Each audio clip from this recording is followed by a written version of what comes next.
Buenas noches, bienvenidos a Reto Proactivo. Mi nombre es Alona Starostenko y el día de hoy compartiré con ustedes una reflexión interesante que implica hablar sobre las empresas. Y dentro de este campo de las empresas me acompaña el maestro Antonio Rivera. Buenas noches. Buenas noches. El maestro Antonio Rivera, cabe destacar, nos acompaña de Introspecta, un grupo muy interesante que se ha dado la labor de trabajar específicamente abocándose a la capacitación empresarial, y dentro de este rubro es importante considerar la creatividad e innovación que existe para ofrecer cada vez un contenido académico mucho más preparado y mucho más adecuado a las necesidades específicas del sector en el que tú trabajas.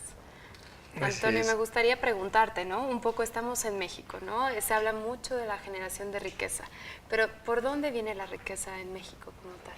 Bueno, pues fundamentalmente la riqueza la generan las pymes que son el 95, 96% de las empresas que existen en México son pymes, y bueno, pues hay que abocarse, bueno, lo que nosotros pensamos fue que había la necesidad de abocarse a ver cuál era la problemática con las pymes. De hecho, bueno, la Universidad de las Américas realizó a través de las empresas familiares qué era lo que estaba sucediendo con las pymes, y bueno, pues descubrió que en realidad el grueso de las pymes están muriendo por falta de rentabilidad, y bueno, que era importante descubrir por qué era que se estaban muriendo por falta de rentabilidad. Una parte muy importante es que las pymes no tienen planeación, y las pymes en general, esto ya es una cuestión digamos producto de mi experiencia, el empresario carece de una gestión, o sea, de elementos de gestión importantes para poder sacar adelante a su pyme de manera más profesional. El microempresario, pues ahora sí que tiene una idea, la echa a andar, y ahí como va pudiendo, mal que bien, va sacando adelante la empresa, pero si estuviera mejor capacitado como empresario, pues los resultados podrían ser considerablemente mejores. Creo que, Antonio, mencionas acerca de un sector primordial para México, que es pymes. A mí me sorprende, no tenía conocimiento que tan alto porcentaje es el que representa en México las pymes. Y sin embargo, a veces nos dejamos llevar pensando que las medianas y las grandes son las a nivel transnacional, de las que siempre escuchamos nombradas como tal sus nombres. Creo que un poco me hace pensar en el punto de qué lenguaje hablan las pymes. Son la misma empresa, pero el recurso humano es totalmente distinto, ¿no? ¿Cómo podríamos describir a un pequeño empresario? Bueno, la problemática de las pymes, y en general son empresas familiares, tienen una dinámica realmente muy peculiar. Tienen no solamente todo lo que requiere la administración de una empresa, sino también el manejo de las relaciones familiares. En general, en las pymes, el fundador pues es la persona que es el hombre orquesta, la persona que hace, deshace, y pues se jala a su hermano o a la esposa, o ya más grandes a los hijos, pero pues ahí se mezclan muchas veces las relaciones de, bueno, pues me estás hablando como el gerente de la empresa o como mi papá, y el otro cómo responde, en fin, tiene una problemática muy específica, y que hay que abordar de una manera diferente a como se aborda en una empresa, pues digamos que no es familiar. Y dentro de abordar esta problemática, creo que hay que tomar en cuenta, al tener familias de por medio, ¿no? Estas familias también he notado que tienen temor a la apertura de otros integrantes que no sean de la familia para que contribuyan a la empresa, lo que genera de inmediato falta de confianza, y de cierta forma no se actualizan en los contenidos que están, digamos, en boga, y los que están pendientes para la agenda de trabajo de una pyme, ¿no?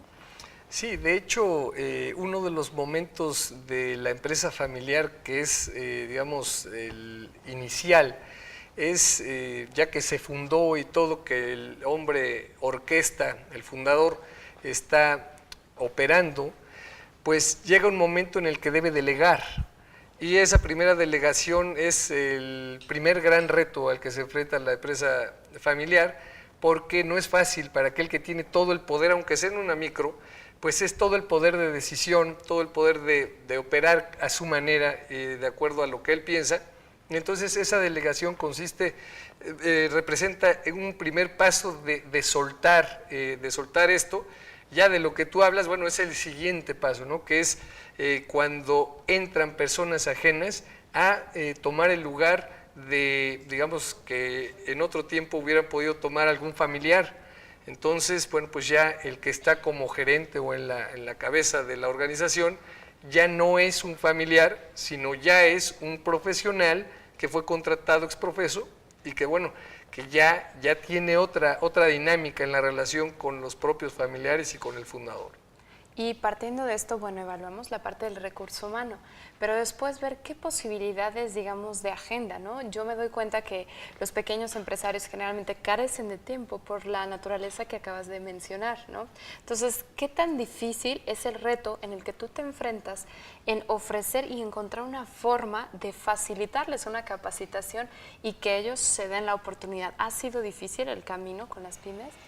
El gran reto para poder, digamos, formar a un empresario, más que capacitar, o sea, digamos, capacitarlo consistentemente, a eso le llamo formarlo como empresario, está precisamente en lograr que el empresario se dé cuenta de que necesita, entre todas sus actividades, destinar tiempo a ser dueño, a ser director, a planear, a supervisar varias cosas, porque muchas veces, bueno, pues hace funciones de mensajería, hace funciones de telefonista, de recepcionista, de muchas cosas que no le generan valor, pero a las cuales está abocado. Entonces, aquí digamos, el gran reto es hacer que el empresario primero reconozca que existe valor en esta parte de la capacitación que le va a generar un beneficio importante y después que tenga compromiso para hacerlo consistentemente. Cuando nosotros llegamos a una empresa, cuando el empresario nos dice, ¿sabes qué? Me gustaría mucho, suena muy atractivo, lo que pasa es que estoy tapado de chamba. No, yo no tengo tiempo para esto, entonces automáticamente nosotros decimos, es que este empresario es candidato inequívoco a tomar esta parte de la capacitación, porque precisamente esa desorganización es la que lleva al empresario a decir no tengo tiempo para nada, porque efectivamente es muy probable que no tenga tiempo para nada, pero no porque no lo tenga, sino porque no se ha organizado de tal manera que pueda tener tiempo para diferentes cosas que sí generan valor.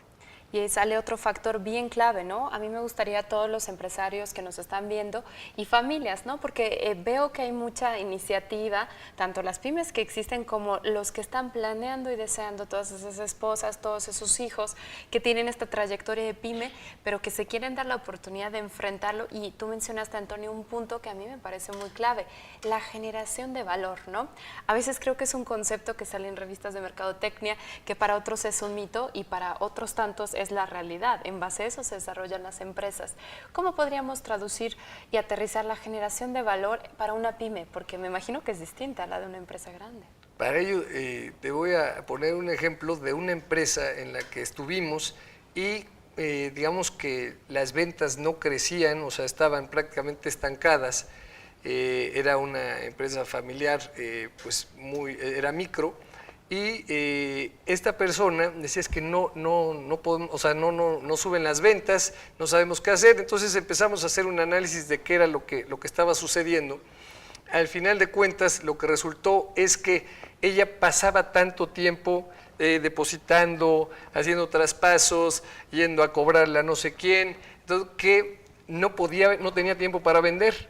Entonces, cuando hicimos una reorganización y ella contrató a un mensajero y el mensajero pudo absorber todas esas actividades que no generaban el valor que ella podía generar, porque le dije, bueno, ¿cuánto puede ser lo que le pagues al mensajero? X miles de pesos. Si tú crees que delegándole esas funciones puedes generar más que eso, aunque sea un peso más, pues tú ya vas de gane, ¿no? Bueno, evidentemente no fue un peso más. La empresa ha sextuplicado sus ventas. Primero porque esta persona es muy buena para vender, pero no tenía tiempo para vender. Y después porque pues en realidad antes no vendía, o sea, no tenía tiempo para vender. Pero bueno, ahora esa parte son las que dices, bueno, si tú te enfocas a las cosas que generan valor, bueno, pues en esa medida es que podrás generarlo. Y es algo tan sorprendente, ¿no? Detalles tan pequeños como ese nos pueden hacer tomar la acción de un gran cambio, ¿no? A veces creo que en el mercado mexicano se escucha mucho, están las grandes consultorías, están las grandes empresas y suena tan lejano, ¿no? Cuando tú me dices, el universo, lo que mantiene nuestra economía son las pymes realmente. Entonces yo poniéndome la postura de una pyme, me gustaría preguntarte, ¿no? Tú como consultor, digamos, a ti siempre se dirige, ¿no? Y siempre, ¿cuáles serían las plegarias principales que llegan a ti de por favor haga esto por mi empresa? ¿Qué tipo de, digamos, listas te llegan? Pues fundamentalmente una muy importante es, o sea, yo quiero generar más utilidades, ¿no? Y en algunas ocasiones es, quiero tener un flujo positivo, o sea, quiero ya no andar corriendo todo el tiempo tras la nómina y cosas por el estilo. Y otra que es muy, y bueno, que su resolución requiere un análisis muy a profundidad de qué son las cosas que realmente no están funcionando para poder destrabar las cosas. Y la otra es algo que es muy peculiar, porque el empresario me dice, ¿cómo hacer para que mi gente se comprometa? O sea, mi gente no se compromete, ¿no? Sin embargo, cuando hicimos un grupo de enfoque para ver si el empresario estaría dispuesto a comprometerse a una capacitación en la que tuviera 3 horas por semana dedicado a su labor de dueño, de director, preguntamos en un grupo de 15 a 20 personas cuántos de ellos estarían dispuestos a comprometerse a tomar esta capacitación. No hubo una sola persona que pudiera comprometerse, ¿no? Y entonces aquí es donde empieza realmente a verse la problemática. Nosotros hemos visto que el empresario siempre está pensando que el problema está allá, o sea que son ellos los que no se comprometen, y entonces ¿cómo le hago para que ellos se comprometan, ¿no? Cuando en realidad es un movimiento que va del empresario que se compromete y entonces los empleados, los colaboradores van a empezar a entrar en esta dinámica, pero es un movimiento inicial del empresario. Entonces eso es digamos, paradójico, ¿no? Te exijo algo que no estoy dispuesto a dar. Y es muy interesante porque es hasta cierto punto información reveladora, ¿no? En el sentido de tú siempre asumes que de cierta forma está listo el empresario o al pendiente de estar. ¿Y qué pasa? Dentro de la operación misma de la empresa son tan absorbidos y no confían a la vez en las personas a las que les delegan que caen en esta laguna, ¿no? De no productividad. Un poco a lo que yo he visto en el sector, se habla muchas veces que las pequeñas empresas, al no tener ni tiempo ni recursos, eso es como, digamos, justificación que carecen de mercadotecnia, carecen de estructura, carecen de estados financieros básicos. Y yo me pregunto, ¿hasta qué punto es real esto? Pues todo eso sí son cosas de las que muchas pymes carecen, digamos, sobre todo de información financiera, ya no digamos información financiera muy sofisticada. Me acuerdo que en alguna empresa cuando le preguntábamos a la persona cómo era que sabía que iba bien su negocio, decía, bueno, pues dependiendo del grueso del bonche de las facturas, si estaba alto significaba que iba bien, si estaba bajo significaba que no iba tan bien. O sea, ellos no tenían ni siquiera noción de cuál era el monto de las ventas que estaban teniendo, bueno, mucho menos de la parte de los costos ni de la utilidad, y la confusión que hay entre lo que es el dinero de la empresa, pero que entra a mi bolsa porque yo tengo una necesidad y después vuelvo a meter y vuelvo a sacar, no me pongo sueldo, pero sí tomo dinero, aparentemente nunca cobro. Pero entonces yo le pregunto al empresario, ¿y entonces cómo vives si nunca cobras? ¿No? Llevas 8 meses sin cobrar, entonces ¿de qué has vivido? Bueno, es que ahí voy sacando un poco de dinero para irla ahí más o menos pasando, pero es básicamente una falta de organización. Hay muchas cosas que no tienen, pero creo que la principal es que les falta una gestión como empresarios, o sea, no son empresarios realmente, no cuentan con las herramientas necesarias digamos, todas enfocadas hacia un mismo objetivo. Creo que es un tema clave el que tocas, Antonio. Me parece que deberíamos desarrollarlo más. Nos vamos rapidísimo a corte comercial y regrese con nosotros para hablar de las pymes y la gestión de las mismas.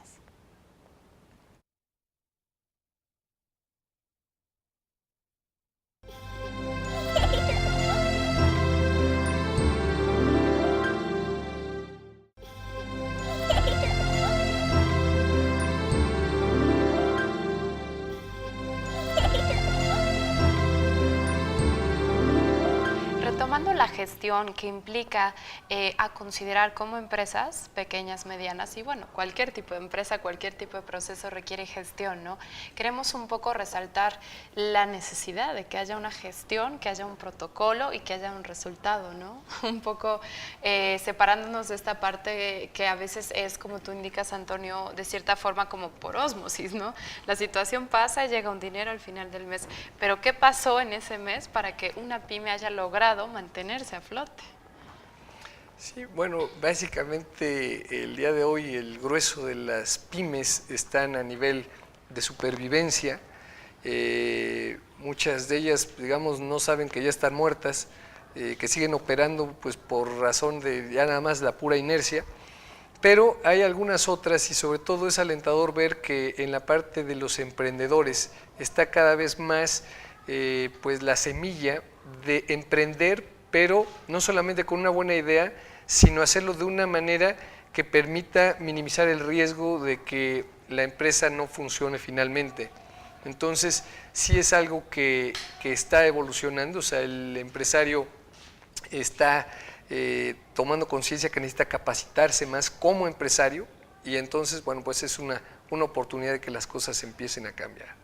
Y dentro de esta oportunidad, creo lo que nos enfrentamos es que muchas veces se habla de la capacitación, de la consultoría, pero tendemos a desconfiar o confiar de más en organismos, instituciones, en grupos escuelos, porque de cierta forma, bueno, hay la marca, hay el resultado demostrado, pero realmente hay todo un grupo de personas que se dicen ser consultores y carecen de esto, ¿no? Siempre me llama la atención, un consultor, ¿cómo podrías describir, Antonio, tú que estás ya en el sector muchos años? ¿Qué caracteriza un consultor fiable, digamos, y cuáles son las responsabilidades que tú te enfrentas con tus clientes? Pues aquí, desde luego, tienes mucha razón. La parte de la consultoría, yo me acuerdo hace algunos años cuando alguien quedaba desempleado, decía, ¿qué hago? Pues me voy a poner a consultar empresas. Eso hizo mucho daño a esta parte de los consultores porque ciertamente hay consultores muy profesionales y hay personas que realmente pues no lo son y que ni tienen una metodología ni tienen más que la necesidad de hacer algo de dinero y entonces entran a las empresas que creen en el consultor y bueno, pues le sacan el dinero o algunas se eternizan con ellos y finalmente no obtienen el resultado. Lo que hacen es vacunar al empresario que de por sí ya tiene problemas para dejar que alguien lo ayude, para que cuando alguien llega a proponerle algo ya serio y todo eso diga, no, eso ya lo sé, es consultor, eso no me sirve para nada, ¿no? La manera como nosotros hacemos la consultoría va más desde el enfoque del coaching, donde el empresario es quien realmente asume la responsabilidad por aquello que está decidiendo. La metodología del coaching lo que busca es que la persona descubra qué es lo que quiere, por qué lo quiere, y que encuentre opciones para o generar estrategias para alcanzar aquello que quiere. Entonces, en ese proceso la persona adquiere responsabilidad.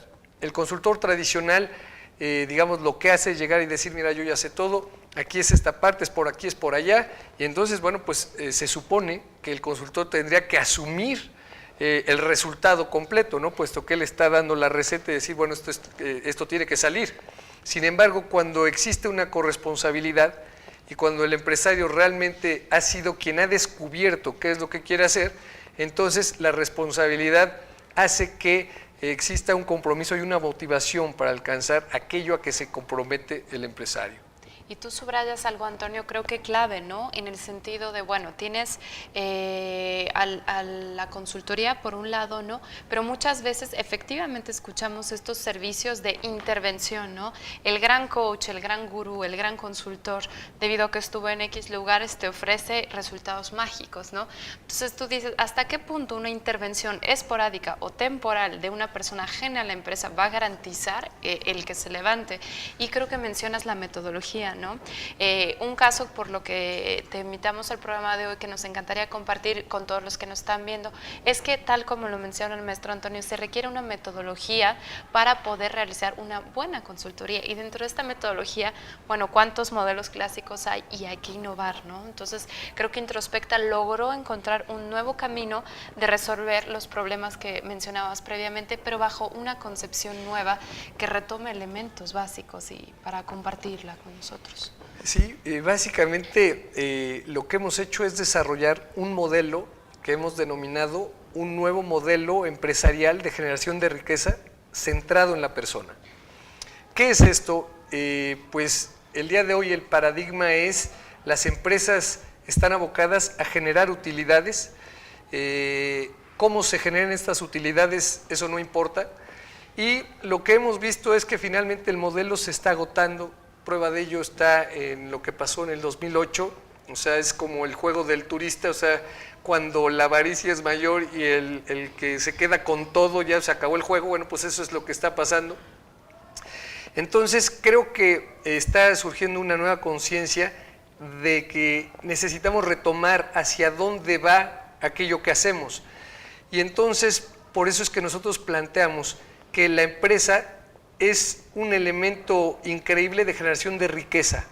Y cuando hablamos de generación de riqueza, va más allá que generar utilidades, que también es una parte importante, pero estamos hablando fundamentalmente que la persona que está en la empresa se sienta feliz mientras lo está haciendo, sienta motivación, encuentre significado en lo que hace.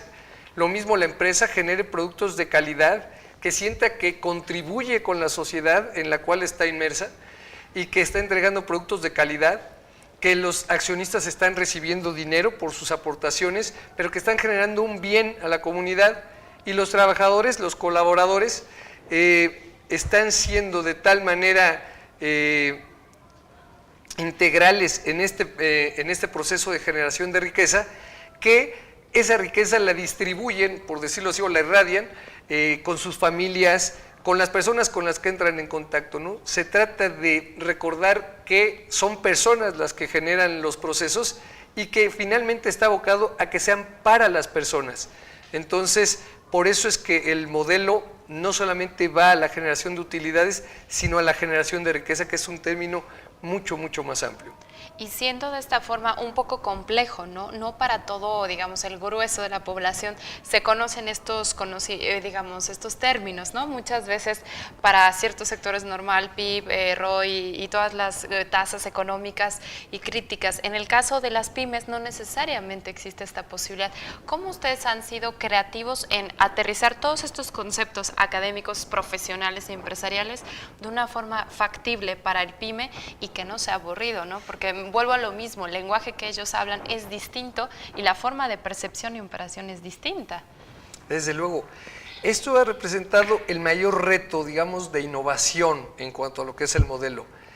Para efectos de invitar al empresario a conocer el modelo, lo que hicimos fue inventar, digamos, un juego tipo turista, en el que se puede ver a través de, así como en el turista que había carta y telegrama, aquí se llaman oportunidades y amenazas, en donde el empresario va tirando en un tablero y va cayendo, por ejemplo, en una oportunidad, y entonces ahí le dice, ¿sabes qué? Como tuviste tu control de inventarios, entonces evitaste que te robaran tal o cual cantidad de dinero, y entonces ese es dinero que te ahorraste, y entonces ten este dinero. Y al final de cuentas, el que tiene más dinero es el que mejor gestión ha tenido, o mejor gestión y suerte ha tenido.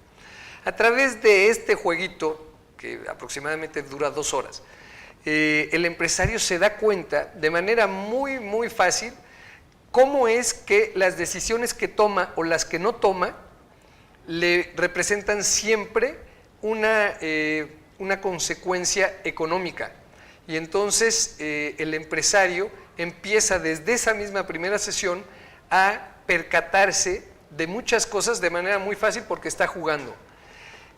Lo que pudimos ver es que el empresario muchas veces no tiene ni siquiera los conceptos básicos, y entonces el modelo inicia con un proceso de capacitación, donde el proceso de capacitación, más que ir a los básicos, va a ir a lo esencial.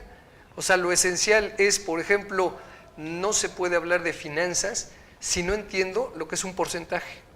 Cómo es que cambia un porcentaje, qué significa, en fin, cosas que pudieran parecer así como que, bueno, ¿esto para qué es? Bueno, pues si esa parte no se entiende, no se puede entender una mejoría o un deterioro en determinados indicadores y cosas por el estilo, ¿no? Más que darle una clase tradicional, se trata de que a través de la vivencia pueda descubrir cuál es el concepto que está detrás de eso.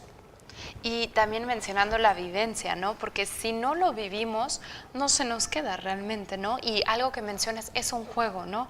Así de arriesgado como ese juego, el turista, ¿no? Que todo el mundo lo jugamos y nos encantaba y nos mantenía todo el tiempo entretenidos. Tal vez el secreto de la capacitación, y un poco escuchándote, es entretener, digamos, a tus clientes o a tus alumnos o consultados para garantizar que juntos lleguen a la meta, como una carrera.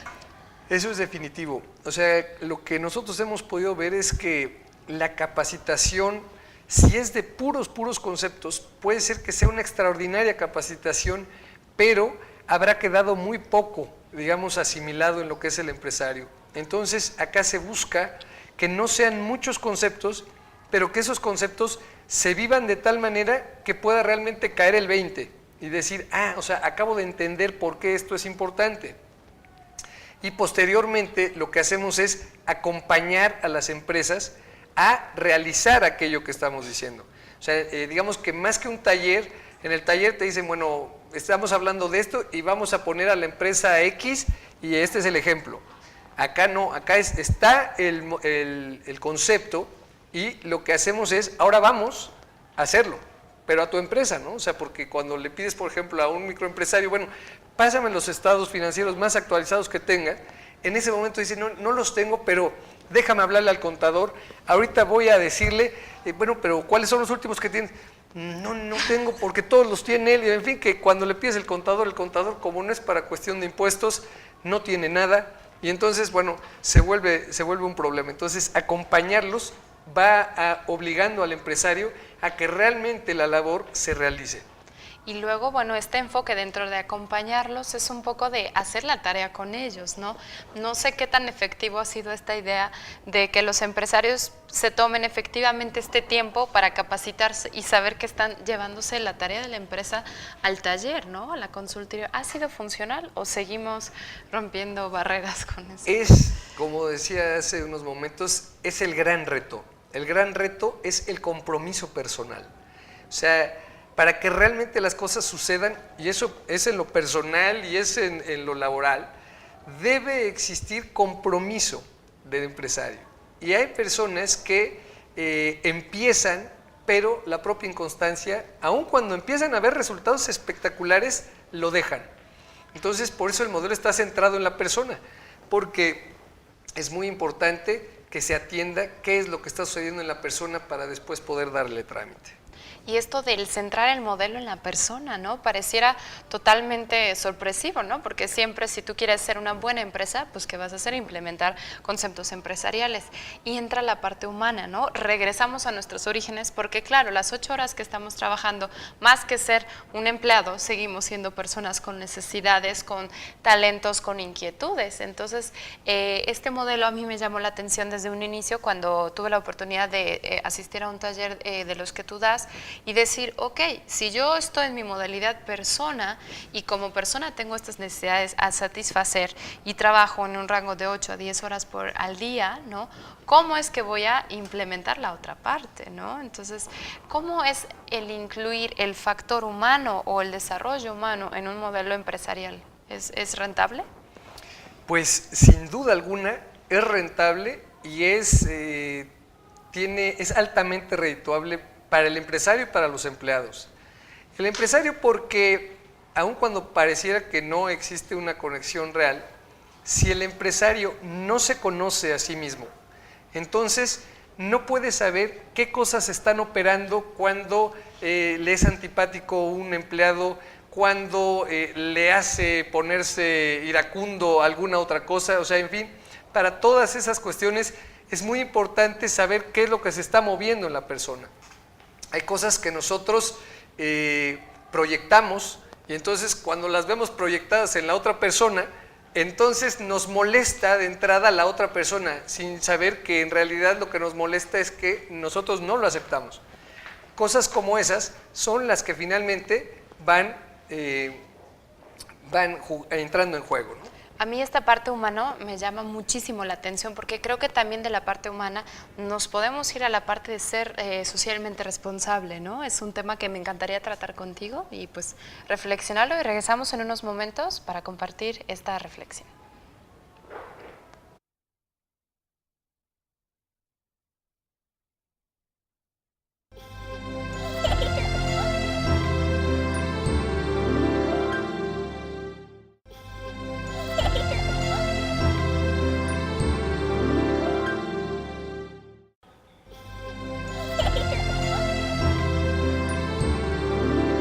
Escuchamos muchas veces el tema de la responsabilidad social como tal y pareciera que la responsabilidad social solo la realizan algunos cuantos, es decir, empresas grandes que cuentan con un presupuesto, que implican labores estratégicas y finalmente que buscan que sus costos sean redituables. El día de hoy nos damos la oportunidad de reflexionar que la responsabilidad social es un factor clave que debe de estar involucrado desde el día número 1 en una pyme, ¿no? Si las pymes mueven la riqueza, ellos son los maestros a la sociedad en este tema. Desde luego, la responsabilidad social, como bien apuntas, es algo que mucha gente tiene asociado con las grandes empresas, con presupuestos muy grandes específicamente para responsabilidad social, pero yo lo resumiría, hace poco fue el Congreso de Responsabilidad Social, y lo resumían en una frase que realmente lo hace muy bien, que dice que la responsabilidad social es gestionar la empresa haciendo a los demás lo que te gustaría que hicieran contigo. Eso es exactamente lo que es la responsabilidad social. Si a ti te gustaría que como empleado te trataran bien, estuvieras en un buen clima laboral, fueras remunerado justamente, si como cliente te gustaría tener productos de calidad, que pudieran tener una duración importante, bueno, la duración que estás esperando. Y así, o sea, cada uno de los involucrados en este proceso, el ambiente, el medio ambiente, porque bueno, la responsabilidad social abarca todo lo que es el resultado económico, el resultado social y el resultado medioambiental, ¿no? Entonces, fundamentalmente, es esta parte de la responsabilidad social algo que tiene que ver directamente con la persona. ¿Cómo actúa la persona? ¿Qué lo mueve a actuar? Y una persona fundamentalmente se mueve por sus valores. Los valores que es lo que la lleva a hacer o no hacer, a tener, a no tener, a ser o a no ser. Ese es, en la médula de la responsabilidad social están los valores de la persona, del empresario. Y es bien interesante, ¿no? Porque responsabilidad social sonará siempre, desgraciadamente cae en la medioambiental, ¿no? Generalmente son campañas de plantar árboles, semillas, entregar algo, ver el oxígeno. Pero bueno, a ver, pensemos, la responsabilidad social, si se trata de la dignificación de la persona, entonces es un proceso muy complejo porque estás tomando en cuenta tu proceso personal de desarrollo, tu proceso personal guión laboral, tu proceso personal insertado en la parte social, ¿no?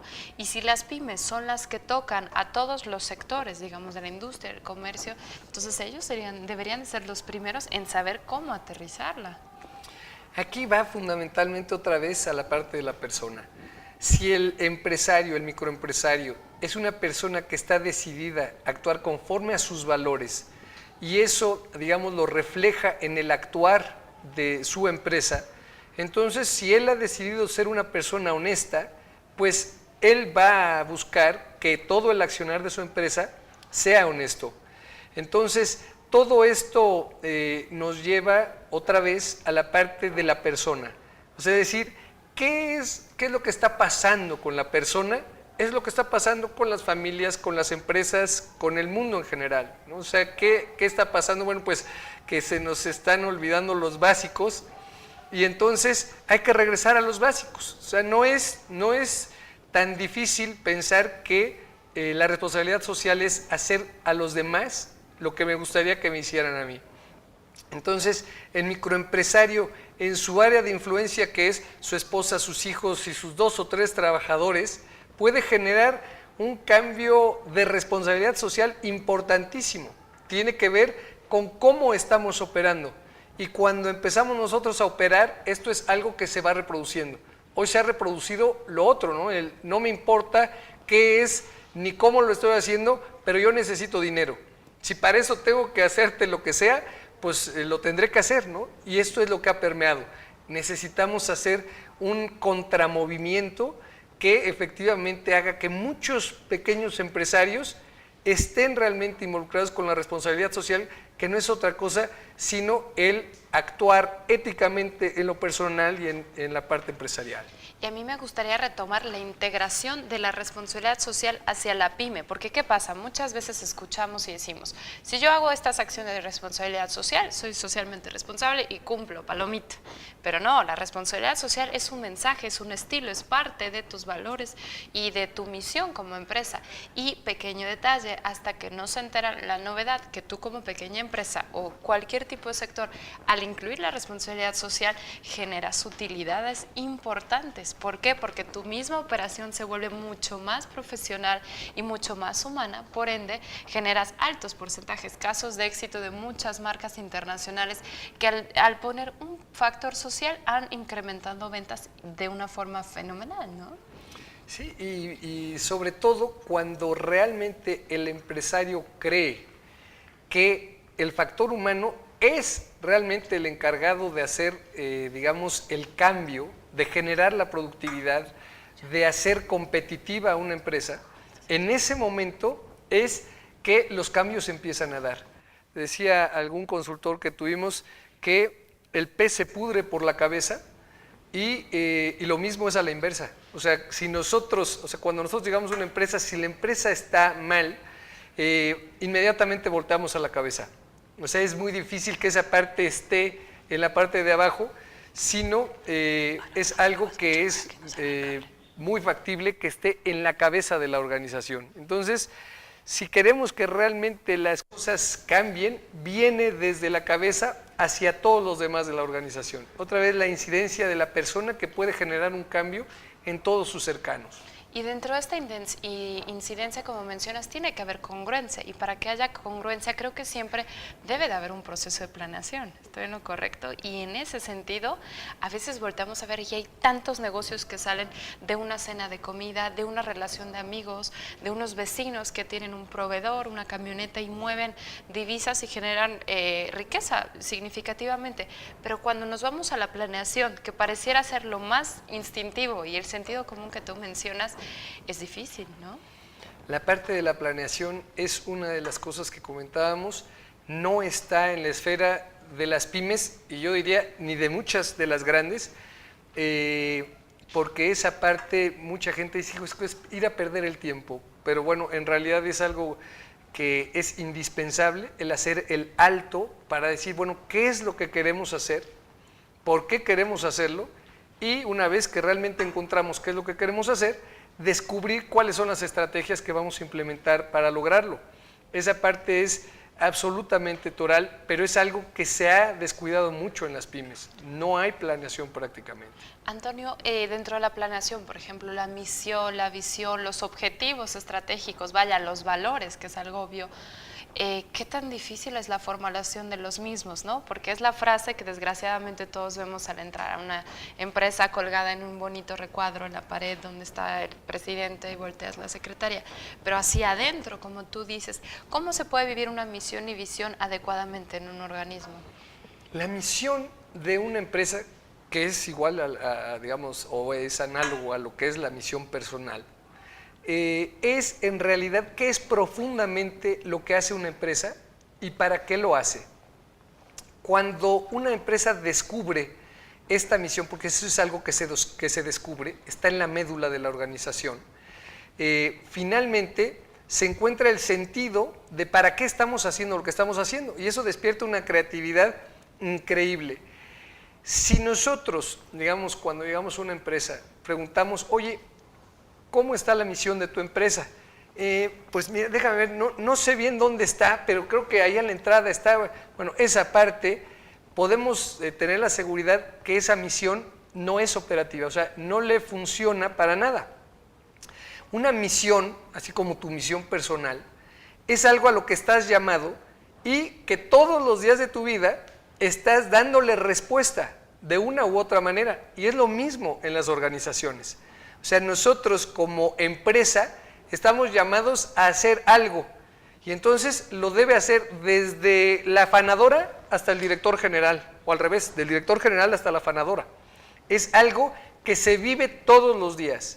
El que era el CEO de los hoteles Ritz-Carlton, él decía que todos los días, en toda la organización Ritz-Carlton, tienen una junta de trabajo para decir, hoy cómo vamos a vivir la misión de la empresa. Y al principio puede así como que, hijo, qué flojera. Finalmente se empieza a generar toda una cultura de donde la gente está involucrada y donde se llegan a ver cosas espectaculares. Tuve algún día la oportunidad de entrar en contacto con Ritz-Carlton. El servicio es algo que yo decía, bueno, ¿qué hacen estas personas para llegar a este nivel de servicio? Bueno, esta persona dice, ahí es donde está. Se fundamenta en que todos los días le damos cumplimiento a nuestra misión a la que hemos sido llamados como empresa. Y dentro del cumplimiento es eso, ¿no? Aplicar el tiempo y darnos la oportunidad de ser congruentes a lo largo del tiempo y permanecer, ¿no? E ir evolucionando. Antonio, en el sentido de todos los, digamos, televidentes que nos están viendo, que les interesaría escuchar más de este modelo de generación de riqueza, de saber un poco más de este avance que tú has tenido con las pymes, ¿cómo pueden dirigirse a ti o tener la posibilidad de conocer tus cursos? Pues, digamos, mi correo es arribera@introspecta.com.mx, el teléfono de la empresa es 226-2025. Ahí podríamos platicar, de hecho vamos a tener una sesión del taller, de lo que llamamos el juego del empresario. Bueno, pues básicamente ahí el empresario empieza a darse cuenta de cómo opera el modelo y finalmente podemos llegar a que realmente se interese y que diga, no, pues sí, esto es algo que me atrae. Pues nuestra apuesta ha sido que la gente que ha ido ha quedado realmente, pues ha quedado gratamente impresionado y ha dicho, bueno, pues sí me late el modelo. Y bueno, después viene la parte del compromiso del que hemos hablado. Ese es el gran reto a superar, ¿no? Para de las personas y de las organizaciones, pero en general la respuesta ha sido buena. El próximo jueves, el martes 30 y el 7 de noviembre vamos a tener el taller del empresario, es ahí en las oficinas de Introspecta. Estamos ahí atrás del Jardín del Arte, a la vuelta de Costco, casi llegando al Complejo Cultural Siglo XXI. Ahí nos ponemos a jugar, pues no sé, unos 15 empresarios y nos ponemos ahí a reflexionar cómo es que nuestras decisiones impactan en lo que son los resultados de la organización. Y Antonio, no sé si te parezca, hace unos momentos me platicabas de la oportunidad, ¿no?, de invitar a televidentes que sean pequeños empresarios. Entonces quisiéramos anunciar la posibilidad de 10 cortesías para la asistencia a este taller del juego del empresario para las fechas que se mencionen según la programación de Introspecta. Serían las primeras 10 personas que se comuniquen al teléfono que ahora mencionas. Sí, al 226-2025. Ahí con todo gusto vemos, y también la idea siempre ha sido que el empresario, si realmente quiere y está comprometido en seguir el proceso, entonces no debe haber impedimento económico para que esto se lleve a efecto. Nosotros estamos realmente tan convencidos de que el simple hecho de sentarse enfocados a darle un seguimiento puntual a las cosas de la organización ya genera resultados muy, muy importantes. Y bueno, si existe enfoque y si existe una ejecución, los resultados pueden llegar a ser verdaderamente espectaculares en las empresas. Antonio, agradeciéndote mucho esto, ¿qué se te queda, no? ¿Qué te gustaría comunicar a todo este universo de personas que nos están viendo, que conozcan y que se den oportunidad a través de tus palabras y tu reflexión como gente experta en este sector de contribuir en México y en Puebla? Pues yo les diría, la base de todo el modelo que hemos desarrollado está fundamentado en que nosotros pensamos que solo personas de calidad pueden generar productos y servicios de calidad y que estamos en una época, yo le llamo de transición, estamos viviendo tiempos de cambio en donde nosotros estamos llamados a ser agentes de cambio. Vamos a realmente generar un nuevo paradigma de generación de riqueza, donde recordemos para qué estamos haciendo lo que estamos haciendo. Perfecto. Palabras muy fuertes que se nos quedan, Antonio. Te agradezco mucho por haber compartido con todos nuestros televidentes esta nueva oportunidad de enfrentar nuestra realidad y de generar riqueza, riqueza humana, riqueza empresarial. Fue un gusto tenerte en Reto Proactivo. Y bueno, a todos nuestros televidentes les queremos recordar que nos pueden ver los miércoles de 9:30 de la noche a 10:30 de la noche. Asimismo, repetición los días domingos de 9:30 a 10 de la mañana por Canal 30.